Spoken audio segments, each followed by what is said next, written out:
Rheumatoid arthritis.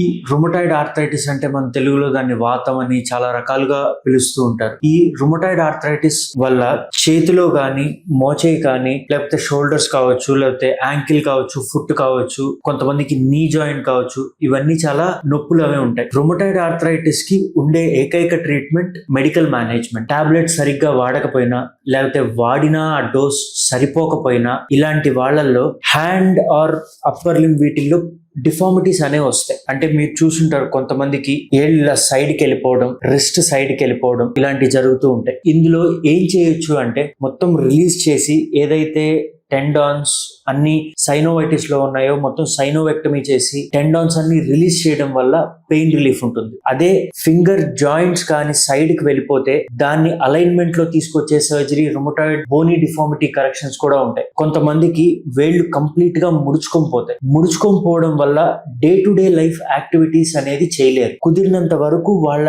Day to day life activities ని improve చేయడానికి surgeries అనేవి మనం చేయొచ్చు. అదే విధంగా కాలుకు మీరు చూసినట్టయితే హాలెక్స్ వారస్ అని, హాలెక్స్ వాల్గస్ అని బొటన వేలు సైడ్కి వెళ్ళిపోవడం లేదా ఇటు వెళ్ళిపోవడం ఉంటుంది. దానికి కరెక్షన్ సర్జరీస్ అనేది మనం చేయొచ్చు.